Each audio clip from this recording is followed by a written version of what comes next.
Para las familias que sufren, los ideales de esperanza, oportunidades, soluciones y una vida diferente algunas veces se ven muy lejos de la realidad.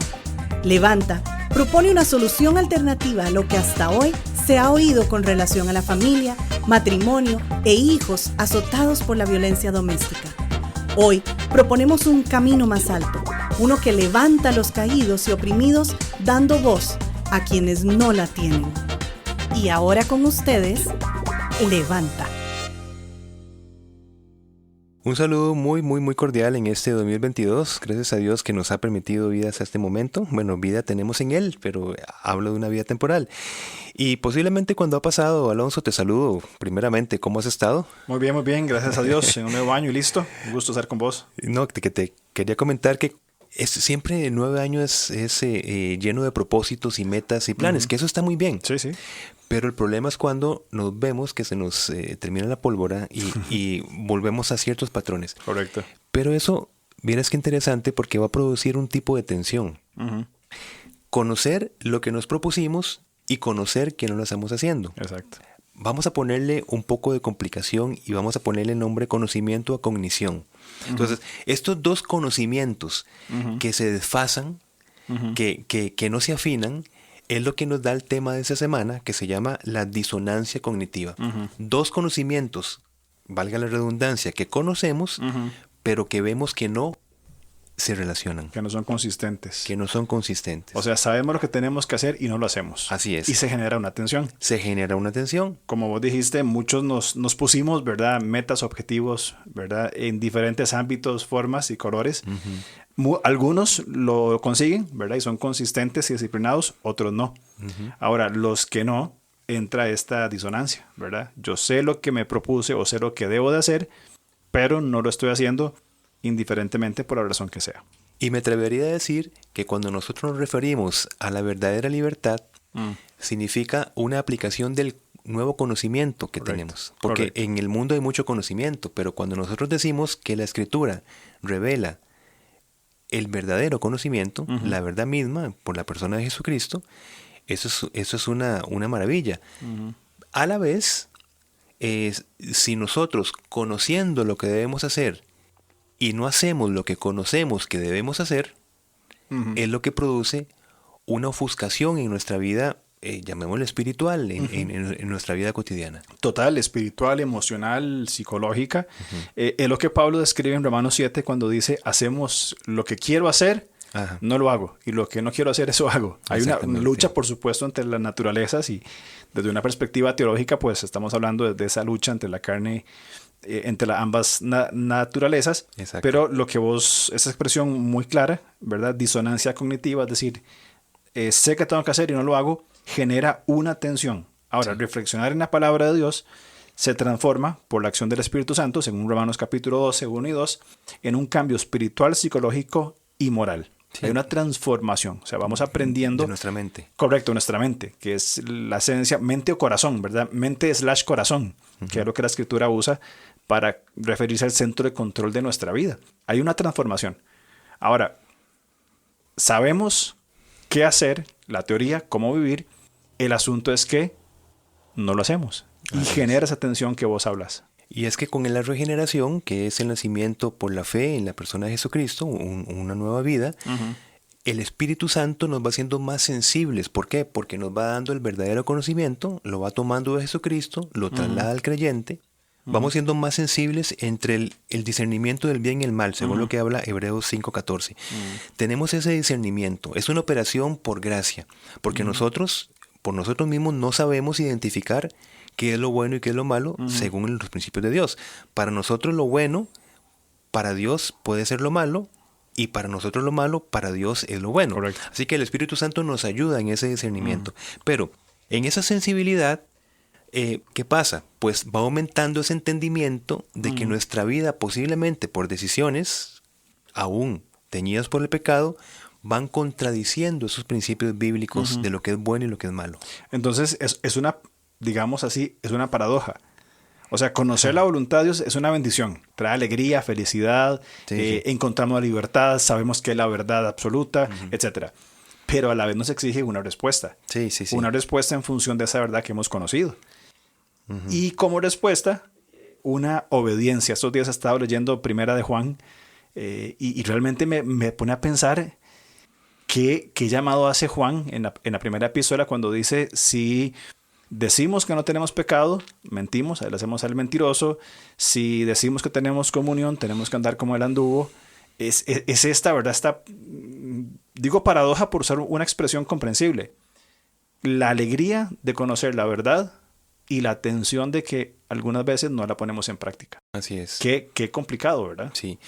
Y me gusta esa palabra que usaste, paradoja, porque igual, tal vez me atrevo a profundizar en esa paradoja que dices, ¿verdad? En esa tensión existencial, porque existe la paradoja de ser más sensibles ante lo que sabemos que son los principios de Dios y lo que posiblemente no estamos aplicando, pero a la vez tenemos la seguridad que a pesar de no aplicar al 100% los principios bíblicos, en Cristo tenemos vida eterna. Es decir, no vamos a caer de nuestra salvación, que es dado por gracia, a pesar de nuestra cognición. Exactamente. Creo que entonces, en esta paradoja, para seguir redundando en el asunto... Sí, no, buenísimo está.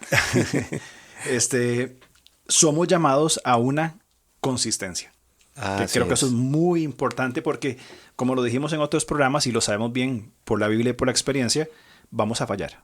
Entonces, yo creo que te pregunto, ¿te estás refiriendo a consistencia en lo que nosotros podríamos llamar como el gozo de la salvación?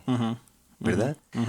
Porque si nosotros, claro que somos llamados y somos capacitados para obediencia, pero el Señor sabe que somos débiles, ¿verdad? Ahora, nosotros no perdemos la salvación, pero podemos perder el gozo de esa salvación por falta de consistencia. Correcto. Y esa consistencia, y volviendo a Primera de Juan, Juan nos dice, habla 3 temas en el capítulo 1, comunión, pecado y confesión. O sea, esa consistencia de permanecer en el Señor, en esa comunión, que el capítulo 2 también habla sobre ese permanecer, ¿verdad? Nos llama a esa consistencia entre lo que creemos, ¿verdad? Que es fe, y lo que hacemos, que es el testimonio. A veces hay una inconsistencia tremenda y eso produce un mal testimonio frente a todas las personas. No, y lo interesante es que esta tensión siempre va a buscar estabilizarse y de alguna manera, o sea, de alguna de 2 maneras. ¿Verdad? Una es decir, cuando nos damos cuenta que lo que conocemos no es consistente con lo que estamos haciendo, no nos podemos quedar así, quietos. Correcto, hay que hacer algo. Hay que hacer algo. Uno, ¿qué hacemos? Reducir el valor de lo que creemos. O sea, minimizamos esos principios a los cuales ya somos más sensibles, ¿verdad? Por ejemplo, después de tomar una decisión que sabemos, ¿verdad? Que conocemos, por gracia de Dios, por su revelación, que contradice su palabra, ¿qué hacemos? Buscamos justificar de un montón de maneras, implantando nuestra propia sabiduría, nuestras propias opiniones, para que ese comportamiento que sabemos que contradice la palabra de Dios se reduzca en la tensión que nos interna, que nos produce, ¿verdad? Entonces, claro, vamos a seleccionar aquellas percepciones que nos confirman nuestros pensamientos independientemente de si son hechos reales o no. No, totalmente de acuerdo. Creo que es importante dar los pasos o reconocer cómo respondemos, ¿verdad? O reducimos el valor de lo que creemos o nos ajustamos a lo que verdaderamente queremos. Es esa tensión, ¿verdad? De hecho, Filipenses capítulo 4, cuando nos habla de la ansiedad, la palabra ahí como tal, ansiedad, tiene la connotación de descuartizar, de separar entre lo que creo y lo que siento, ¿verdad? El conocimiento que tenemos sobre la verdad revelada de Dios, que ya vos hablabas anteriormente, y lo que siento, las emociones y lo que quiero o busco hacer, y busca separar, busca desgarrar, busca descuartizar, y eso crea inconsistencia. Interesante. Y es la lucha entre sé qué es esto, ¿verdad? Creo que vos en un momento mencionabas un ejemplo sobre el semáforo, ¿verdad? El semáforo en rojo, no viene nada, yo sé que no debo pasarlo, pero no viene nada. Y estamos en esa tensión, lucha interna, ¿verdad? Sí, en algo simple, ¿verdad? Sí. Todos los días, pero aplica para todos los casos. No, y cuando uno se salta el semáforo en rojo, oíme, uno sabe que la ley de tránsito dice no te saltes. Claro. Ok, pero ¿qué pasa? No, es que lo hice porque voy deprisa, yo no me puedo retrasar por esa luz. ¿Qué estoy haciendo? Estoy desvalorizando el principio de que por la luz roja yo no debo pasar en un vehículo. ¿Ves? Entonces, es el punto que estamos diciendo acá, que uno de las maneras es reduciendo el valor de lo que creemos, inclusive reducir el valor de las voces externas que nos están diciendo lo que estás haciendo en ese mismo ejemplo del semáforo. Mire, se saltó la luz roja, que alguien nos grite. Usted no sabe para dónde voy, voy precisado. Reducimos también las voces externas. Exactamente. Y buscamos, como vos decías antes, justificar lo incorrecto que hacemos a causa o basados en cosas buenas. Me salté el semáforo porque voy tarde para el trabajo. Exacto. Me salté el semáforo porque voy tarde para la iglesia. Entonces tengo el derecho de porque... Y momento, o sea, hay una ley, hay un principio a cumplir y no lo deberíamos desvalorizar en función de lo que yo necesito. Jesucristo se encontró con un joven rico que le dijo, maestro bueno. Y ¿por qué me llamas bueno? Ahora, no es que Jesucristo, por supuesto, estaba tratando de como de pensar que si él intrínsecamente era una persona buena o no. Nada que ver con esto. Lo que pasa es que es un hermoso simbolismo de que el ser humano no puede acercarse a Dios para decir lo que es bueno y lo que es malo. O sea, ¿por qué me llamas bueno? Es decir, nosotros no tenemos la capacidad, necesitamos ciertos principios éticos, pero no sabemos profundamente qué es bueno y lo malo. De hecho, Dios hace siempre cosas buenas en nuestra vida y nosotros la catalogamos como cosas malas. ¿Por qué me haces esto? Y ahí viene la queja. Porque nosotros no podemos identificar la bondad de Dios. No, la criatura no puede ponerse frente a su creador y decirle, es más, tú eres bueno, lo reconocemos, pero con limitaciones. Nosotros no entenderemos jamás la bondad de Dios, porque cuando nosotros decimos tú eres bueno es cuando nosotros recibimos un beneficio. Es lo que quiero decir. Cuando me va bien. Exactamente.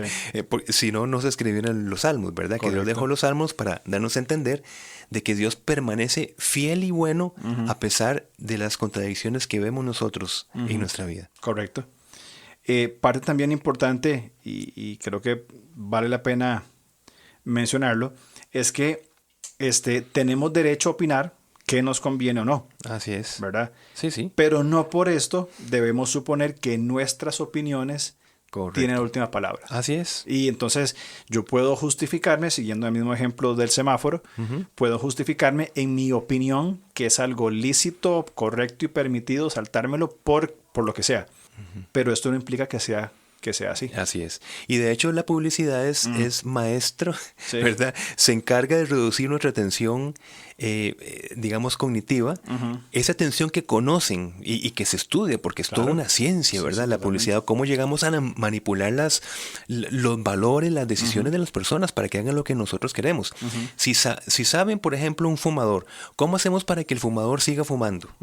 Bueno, pues entonces ponemos imágenes para reducir esa atención, porque el fumador sabe que esto le va a conducir a la muerte. O sea, lo conoce muy bien. Ahora, ¿por qué sigue fumando?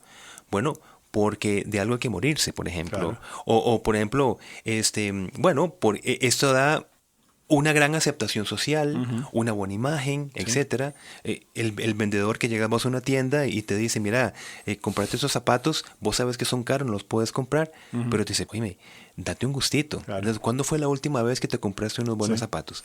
Todo eso reduce la atención y entonces, ¿qué sucede? Vamos y aceptamos. O sea, reduciendo esa tensión decimos, no, está bien, voy a comprar esto y la verdad es que no, yo me sentía mal hace unos minutos, pero yo no me siento tan mal. Y comenzamos a justificar, en el caso de la compra, ¿verdad? Justificar por qué lo hicimos, ¿verdad? Y como vos decías, los vendedores y la publicidad son expertos en hacernos sentir bien con algo que sabemos que no deberíamos conseguir. De hecho, en el ejemplo que ponía de los cigarros, ellos maximizan una imagen externa. Cómo se ve, qué tipo de carro maneja, qué aceptación social tiene. y ponen en muy chiquitito, ¿verdad? En las cajetillas, el fumar, no sé qué produce.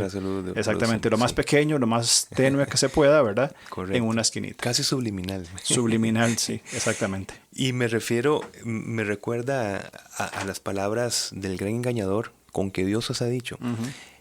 Y entonces empieza a poner un panorama para poder reducir esa tensión. Dios se ha pronunciado, no van a comer de ese árbol específico o de ese fruto específico. No, con que Dios os ha dicho. Voy a contarles lo que va a pasar si ustedes acceden a comer de ese árbol prohibido.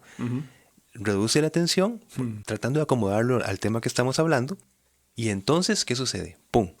Viene la aceptación de la contradicción. Correcto. Eso es un clarísimo ejemplo de disonancia cognitiva, el hacer lo que no queremos hacer. Porque ellos, Adán y Eva, sabían lo que Dios había hecho, conocían la verdad y había sido bien definida como a nosotros la verdad ha sido definida por la palabra de Dios. Ahora, en el momento donde aparece esta opresión, esta manipulación, esta falsa publicidad, comienza a justificarse, que se ve en la respuesta que da Eva, ¿verdad? O que dan Adán y Eva, la mujer que me diste, la serpiente, ¿verdad? Que es interesante también considerarlo como un caso, no lo sé, quizá de abuso psicológico. El decir, no, es que yo no fui el responsable, fue ella, o fue él, o fue lo otro. Nos separamos de la responsabilidad de nuestras acciones, ¿verdad? Tirando la culpa hacia otros. E igual sucede dentro del concepto de la violencia doméstica. Sabemos y entendemos, inclusive las personas que no tienen una relación con el Señor, por ejemplo, que no son creyentes, saben en el momento de casarse o comenzar una relación, de que la relación se da, que es recíproca, que es de cuidado mutuo, que es de servirse uno al otro, ¿verdad? Como dije, sea creyente o no sea creyente, el principio de relación es el cuido, el crecer juntos, el de acompañarnos. Cuando se generan por las tensiones de la vida, por la razón que sea, eventos de violencia doméstica, los victimarios saben que están haciendo algo contrario al concepto de relación que hay. Y lo saben. Y no lo sé, no tengo pruebas para mostrarlas, pero muy probablemente haya en estos victimarios, haya sentimientos, emociones y pensamientos de culpabilidad. Correcto. En lo que hacen. Por eso es que estamos tocando este programa, porque ya la vida tiene sus cosas, ¿no? Ahora, si nosotros alimentamos esa olla de presión con pequeñas cositas, mira, y es que estamos hablando de una cotidianidad, ¿ves? El punto es que produce tensión. Por ejemplo, si yo sé que tengo que limpiar la casa, por ejemplo, hablo de un hombre o una mujer independientemente. Ahora, si yo me veo viendo videos todo el día, ¿qué pasa? Oíme, se va a formar una tensión porque yo sé que no estoy haciendo bien esto. Ahora, cuando yo me empiezo a justificar, mire, es que yo tengo derecho de estar pues todo el día aquí sin hacer nada, ¿verdad? Y cuando empiezo a molestarme de esas voces que me están llevando a la necesidad de responsabilidad de lo que tengo que hacer, uno mismo procura estar en un estado de tensión, en un estado de alerta donde uno va a reaccionar negativamente.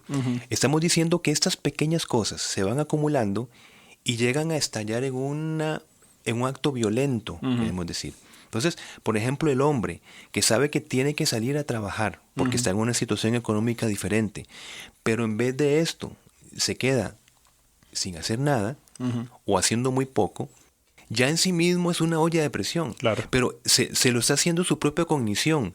Yo sé que debo ir a buscar trabajo, que debo superarme. Ahora, yo sé que no lo estoy haciendo. Ahora, sin que nadie me esté haciendo nada, yo mismo estoy calentando el fuego. ¿Ves? Entonces, ¿con qué necesidad actuar de esta manera? Claro. Y es lo que vos ponías y nos explicas claramente en cuanto a esa tensión de, entonces, el hombre que ocupa un trabajo y no lo va a buscar, reduce el valor de lo que cree. Él sabe que que debería ir y buscar un trabajo y proveer para su familia. Reduce el valor de lo que cree o ajusta la conducta según lo que cree. Y reduciéndolo es decir, no, es que yo sé que yo voy allá y no me van a trabajo. Sí. Y entonces, ¿para qué voy a ir? O sea, la persona está autojustificando, poniendo diálogos inventados como el perezoso, ¿verdad? Sí. No, es que fuera hay un león claro. y no voy a salir de acá. Pero bueno, estamos hablando del primer punto, ¿no? El primer punto es reduciendo el valor de lo que creemos, que es una manera de responder ante esa disonancia cognitiva. Pero existe otro segundo valor, que es el que vos mencionaste hace unos minutos, que es primordial, el que se debe aplicar. Lo que se debe aplicar, ajustar nuestra conducta a lo que creemos. Claro. Entonces, Santiago nos dice que seamos hacedores de la palabra y no solamente oidores, engañándoos a vosotros mismos. Sí. Este oidor se engaña, como vos claramente decías, no, es que yo sé que si voy a pedir trabajo no me lo van a dar, entonces mejor me quedo aquí viendo Netflix todo el día. Contrario, cuando ajustamos nuestra conducta a lo que creemos, yo sé que la calle está difícil, que no hay trabajo, yo sé que mi esposa o mi compañera es una persona pues, que tiene sus complejidades como todos nosotros, pero aún así voy a actuar en función de lo que creo y no de lo que simplemente tiendo a olvidar en ese momento. Y es que ese argumento que estás mencionando en ese ejemplo, ese sí va a dar paz. Por ejemplo, yo fui a buscar trabajo, pero de verdad fui, y me cerraron las puertas. Ahora, me devuelvo a la casa sin trabajo. Pero es que hay una paz, claro, porque hice lo que debía hacer, que es lo que habla la Escritura. Cuando ustedes tengan que sufrir, sufran por hacer las cosas correctas. No sufran por hacer el mal. Correcto. Entonces, independientemente de los resultados, va a haber un gozo y una satisfacción. O sea, yo me levanté y fui. Ya yo no puedo controlar el mundo, no puedo controlar las circunstancias, pero lo que tuve que hacer, lo hice. Y eso sí que da paz, pero lo otro nos deja en tensión. Sí, el otro es un engaño. El otro es un engaño, es suponer, ¿verdad?, que la paz de nuestra vida vendrá por lo mucho que conocemos intelectualmente. En este caso, de la voluntad de Dios, aunque no lo apliquemos. Entonces, bajo este mismo ejemplo, yo sé que debo ir a buscar trabajo, no lo busco. Viene el conflicto. Sé que debo buscar trabajo, sé que está difícil, pero voy a hacer lo que me corresponde hacer. Entonces actúo conforme a lo que creo y la paz se va a generar y evidentemente las tensiones familiares y las tensiones de las relaciones primarias con la esposa y con los hijos van a ser más fácil llevar, más de consideración mutua, porque cada uno está haciendo lo que cree o conforme a su sistema de valores. Correcto. Sí. Y me gustaría rescatar algo que comentábamos al principio de este podcast, de este programa en particular, que es que recordemos que hablando a los creyentes, nosotros vamos siendo transformados en nuestra mente. ¿Qué significa?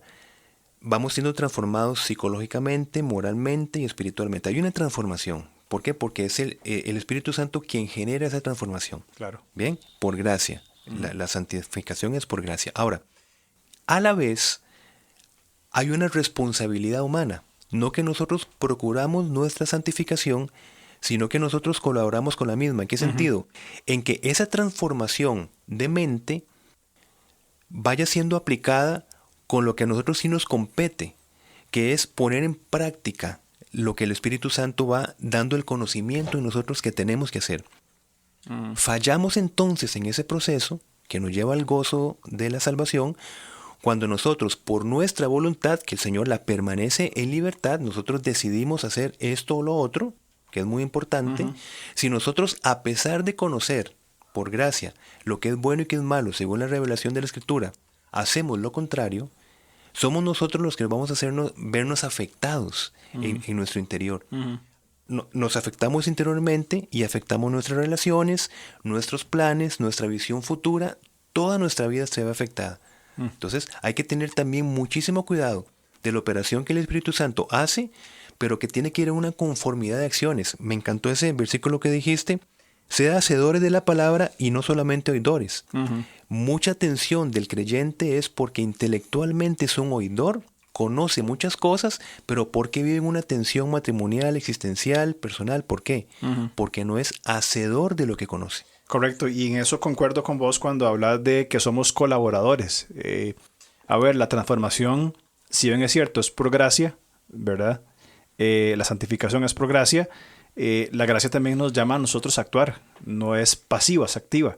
Entonces, algunos creyentes que caen en estas prácticas o malas praxis, esperan que por leer un par de versículos ya yo actúo de una forma automática. Y hay una colaboración activa de nuestra parte de responder con una expresión bien definida. Ajusto mi conducta a lo que creo. Esto es lo que creo y así actúo. Y no me traiciono a mí mismo, por usar una expresión, haciendo lo que no creo, que es el conflicto que Pablo explica en Romanos 7. ¿Podrías decir, Alonso, que el gozo entonces es algo que se alcanza? Es decir, es algo dado, ¿verdad? Porque es fruto del Espíritu Santo. Sí. Pero a la vez se alcanza en ese sentido colaborativo que estás diciendo, porque simplemente, si no se alcanzara, ¿por qué el creyente no pasa con gozo día con día? No lo pasa porque sabiendo lo que tiene que hacer, no lo hace. Correcto. Y es una maravilla saber qué es lo que tenemos que hacer, ¿verdad? Sí, claro. Que son los principios bíblicos. Pero ¿por qué vivimos en una tensión, en una agonía, muchas veces, en nuestra relación con el Señor? Porque es que realmente el Espíritu nos contrista, ¿verdad? Y nos lleva a arrepentimiento. ¿Por qué? Porque nos sensibiliza, ¿verdad? Lo resumiría de esta manera. Tenemos tensión o vivimos en tensión cuando no hacemos lo que creemos. Y vivimos en gozo cuando hacemos lo que creemos. Consistencia, que fue lo que mencionamos al principio. Sí. Ahí entonces, si bien es cierto, el gozo es un fruto del Espíritu, el Señor nos lo da por su gracia, pero somos colaboradores activos cuando desarrollamos entonces, en función de esta verdad, nuestra responsabilidad. Y ahí nos convertimos en individuos, en esposos, en padres, en hermanos, en trabajadores que van velando por el bienestar de las otras personas, por esa mutua relación, por esa conducta correcta. Y entonces evidentemente viene el gozo y la eliminación no la eliminación, pero sí podemos decir una minimización, una atenuación sí. bien marcada de esa tensión que vivimos. Correcto. pues un tema de verdad que muy interesante, edificante y bueno, que nos lleva a reflexionar, ¿verdad? Y identificar las personas que están en tensión. Cuando vemos que una persona en consejería, por ejemplo, se está autojustificando demasiado, que es una persona que por dentro está con muchos problemas. Correcto. Porque está desvalorizando lo que cree en función de poder justificar lo que está haciendo en ese momento. Sí, claro. Sus conductas. Y es un trabajo más complicado. A ver, es tremendamente difícil y tenso justificar mi conducta, ¿verdad? Cuando no hago lo que creo, cuando la solución es más simple. Claro. Voy a ser consistente con lo que creo. Exacto. Punto. Es mucho más gasto de energía. Absolutamente. Autojustificarnos e inventándonos nuevos valores o desvalorizando los principios bíblicos que son imposibles de desvalorizar. Claro. La cultura no puede desvalorizar los valores, principios bíblicos. Para nada. Jamás. Lo he intentado, pero la palabra permanece en los cielos. Absolutamente. Buen tema para comenzar el año, ¿verdad? Sí, muy bien. Vivir consistentemente con lo que queremos. Un gusto verte esta semana y igualmente. Nos vemos la otra semana si Dios quiere. Si Dios lo permite. Nos vemos. Nos vemos.